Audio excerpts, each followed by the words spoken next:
Karena rekan-rekan media sekalian, korban yang ada di masyarakat sesuai data demografi pemain judo online, usia di bawah 10 tahun itu ada 2% dari pemain, totalnya 80.000 yang terdetek. Kemudian usia antara 10 tahun sampai dengan 20 tahun itu ada 11% datanya, kurang lebih 440.000. Dan usia 21 sampai 30 tahun 13%, 520.000. Dan usia 30 sampai 50 tahun itu 40%, 1.640.000. Usia di atas 50 tahun itu 34%, itu jumlahnya 1.350.000. Ini rata-rata adalah kalangan menengah ke bawah yang jumlahnya 80% dari jumlah pemain 2,37 juta. Dan klaster nominal transaksinya untuk menengah ke bawah itu antara 10 sampai dengan 100.000 rupiah. 10 sampai 100.000 rupiah. Menurut data, untuk klaster nominal transaksi kelas menengah ke atas itu antara 100.000 sampai 40 miliar. Assalamualaikum warahmatullahi wabarakatuh. Jumpa lagi dengan saya Bustami Narda. Sahabat BN, 80.000 orang anak-anak di bawah umur yang usianya 10 tahun ke bawah yang terlibat ke dalam permainan judi online. Bayangkan sahabat BN, 80.000. Ini merupakan sakit yang bukan main bagi bangsa ini. 80.000 anak-anak di bawah umur yang usianya 10 tahun ke bawah telah main judi online, telah menjadi pejudi. Akan jadi apa bangsa ini ke depan kalau sudah begini? Belum lagi yang usia di atas itu. Seperti dikemukakan Menko Polhukam Hadi Cahyanto yang juga Ketua Satgas Pemberantasan Judi Online ini, yang berusia 10 sampai 20 tahun sekarang ini yang telah menjadi pejudi online 440.000. Yang usianya 21 sampai 30 tahun 520.000 orang.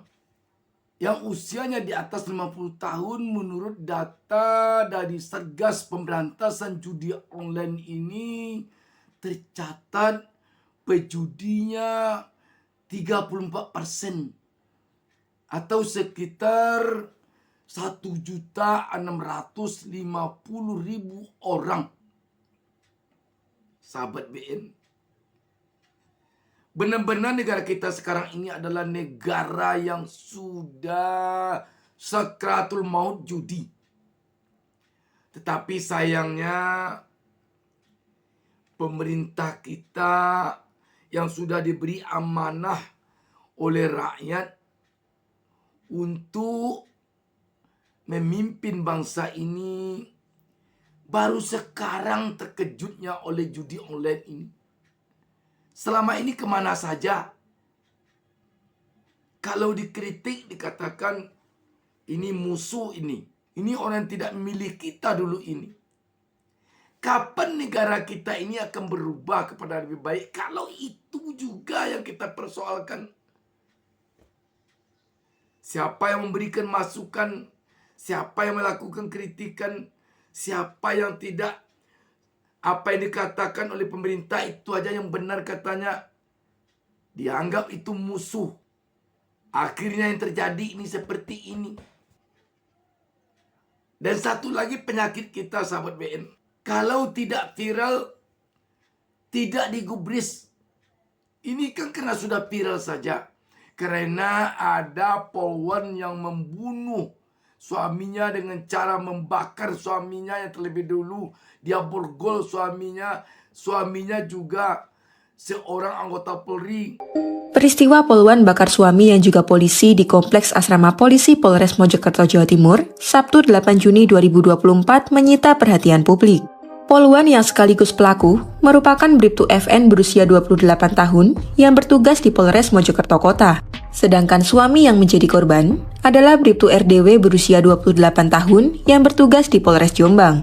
Bribtu RDW dinyatakan meninggal dunia usai dibawa ke RSUD Dr. Wahidin Sudirohusodo Mojokerto pada Minggu 9 Juni 2024 pukul 12.55 waktu Indonesia Barat. Berikut fakta-fakta yang mendorong Bribtu FN membakar suaminya hingga dinyatakan meninggal dunia. Kejadian ini bermula saat Bribtu FN mengetahui rekening bank milik suaminya Bribtu RDW yang berisikan gaji ke-13 senilai 2,8 juta rupiah berkurang drastis dan tersisa 800 ribu rupiah. Bribtu FN kemudian menelpon Bribtu RDW untuk segera pulang ke rumah. Saat menelpon, Bribtu FN juga sempat mengancam Bribtu RDW jika tidak segera pulang maka anak-anak mereka akan dibakar. Selagi menunggu Bribtu RDW pulang, Bribtu FN pun telah membeli bensin eceran dalam botol dan disimpannya di atas lemari teras rumah. Sebelum melancarkan aksinya, Bribtu FN sempat meminta asisten rumah tangganya untuk membawa anak-anak bermain di luar rumah. Ketika Bribtu RDW tiba di rumah, ia pun cekcok dengan Bribtu FN. Bribtu RDW pun kemudian diborgol Bribtu FN di garasi, lalu Bribtu FN melakukan aksinya. Usut punya usut, Bribtu FN tega membakar Bribtu RDW karena gaji ke-13 di rekening suami digunakan untuk judi online. Kabid Humas Polda Jatim Kombes Pol Dirmanto mengatakan, Bribtu FN sakit hati karena Bribtu RDW kecanduan judi online, namun menggunakan uang belanja istrinya. Setelah heboh ini baru sekarang bangkit, baru sekarang bergerak, karena ini sudah viral. Bagaimana kalau tidak viral? Dan bagaimana nanti kalau sudah tidak viral lagi? Ya diam. Itulah penyakit kita di negeri ini. Kasus tambang udah hampir diam. Korupsi timah 300 triliun ini. Sekarang ada Satgas yang menangani judi online, judi daring. Yang kita khawatirkan nanti setelah ini tidak viral lagi di tengah-tengah publik, penanganannya diam lagi. Akan begini ke negara ini terus. Heboh masalah ini nanti kalau akan menyinggung kepada orang-orang tertentu dialihkan pada yang lain. Jadi kalau begitu kelihatannya keikhlasan pemimpin kita untuk memimpin bangsa dan negara ini yang sulit dicari sekarang. Pemimpinnya ikhlas yang sulit dicari sekarang. Sedangkan rakyat sangat membutuhkan pemimpin yang ikhlas. Pemimpin yang tidak hanya mencari pencitraan. Pura-pura menjadi orang sederhana. Tetapi dia tidak sederhana. Pura-pura dia itu merakyat. Tetapi otaknya kebalikan dari itu. Pura-pura dia pro rakyat. Tetapi diam-diam di kepalanya berlawanan dengan itu. Yang diharapkan, yang diinginkan oleh rakyat tentu pemimpin yang benar-benar dia berpihak kepada rakyat, bekerja untuk rakyat dengan ikhlas, tidak karena pura-pura, tidak karena pencitraan, tidak karena mengalih-alihkan isu, tidak karena menginginkan agar dia bisa melakukan strategi yang dibuatnya untuk kepentingan pribadinya, untuk kepentingan anak-anaknya, untuk kepentingan menantunya, untuk kepentingan kroninya, tetapi benar-benar untuk kepentingan bangsa dan negara ini.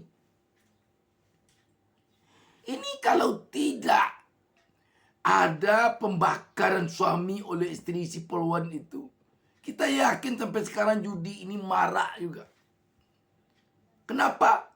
Karena sudah tidak menjadi rahasia umum lagi. Sudah tersebar di pemberitaan media bahwa judi ini ada backingnya. Bandar-bandar judi yang mengelola uang ratusan triliunan itu ada backingnya. Backingnya ini mendapat bagian dari permainan judi itu.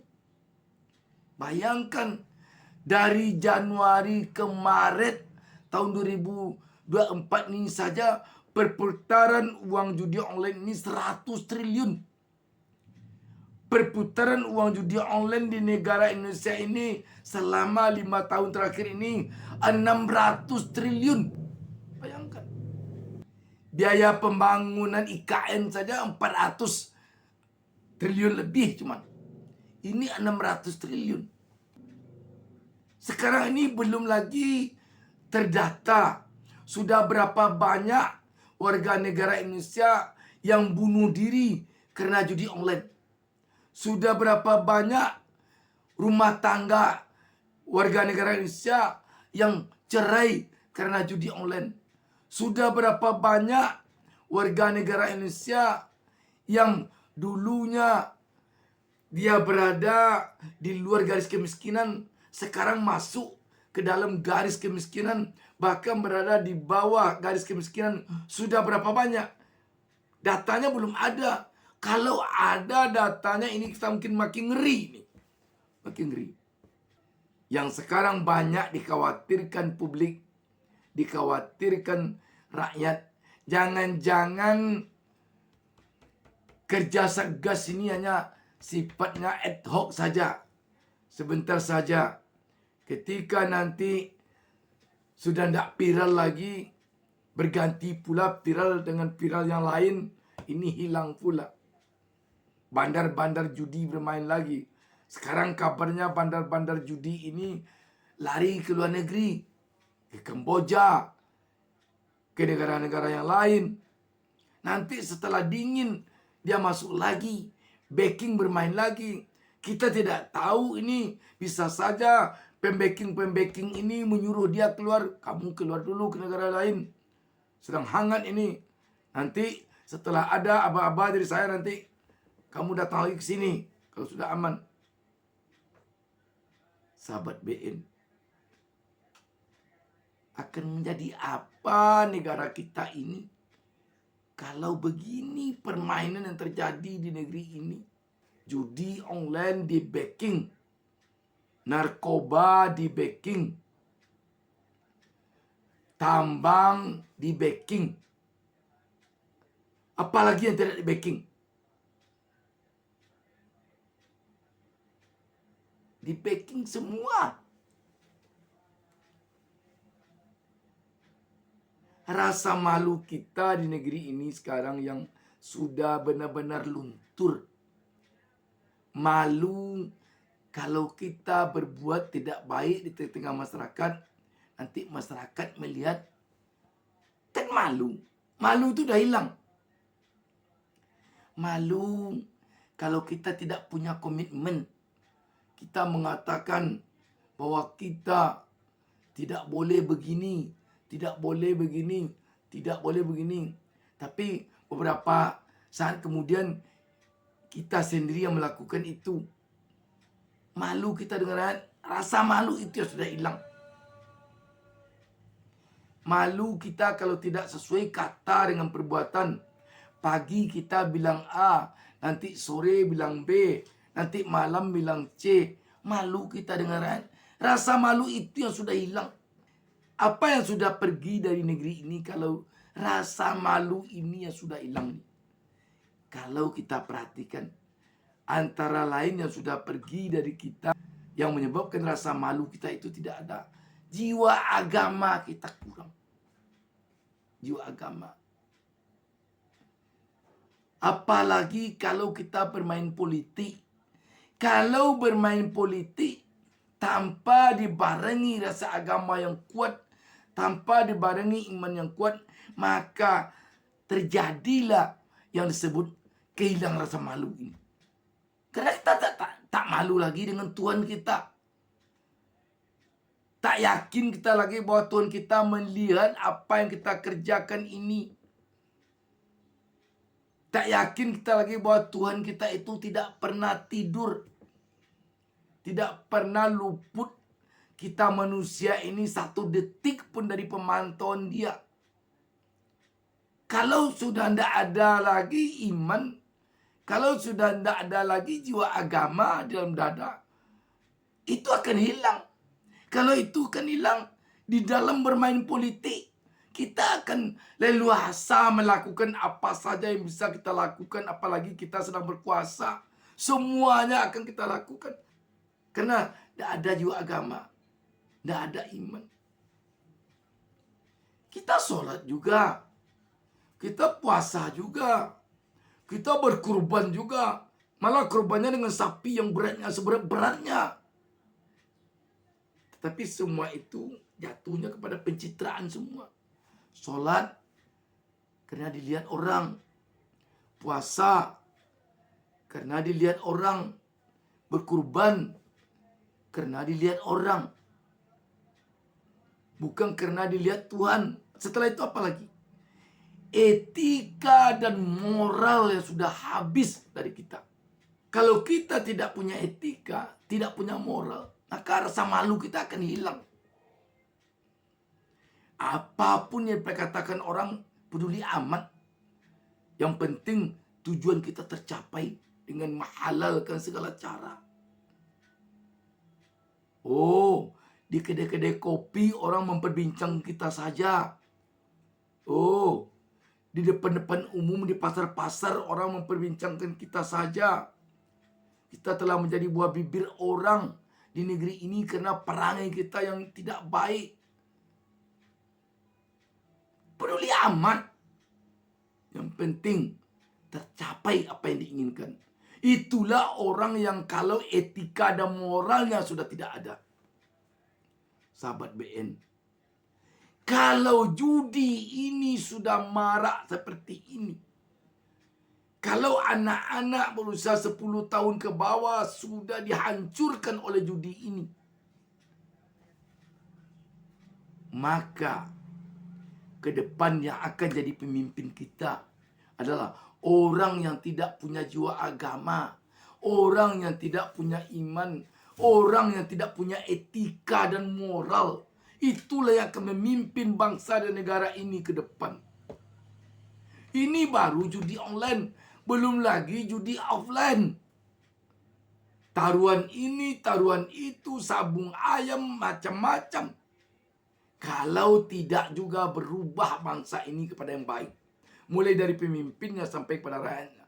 Tunggulah kehancuran bangsa ini dari Tuhan. Dari Allah Subhanahu wa Ta'ala. Sudah banyak contoh. Dari era-era yang dulu, dari abad-abad yang lampau. Suatu negara, suatu bangsa, suatu kelompok masyarakat yang sudah terlalu membelakangi agama, membelakangi Tuhan, dihancur luluhkan negeri itu oleh Yang Maha Kuasa. Sudah banyak. Kaum Samud, kaum Nabi Nuh, dan lain sebagainya, banyak. Apakah kita akan menunggu dihancurkan oleh Tuhan baru kita sadar atau bagaimana? Demikian, wassalamualaikum warahmatullahi wabarakatuh.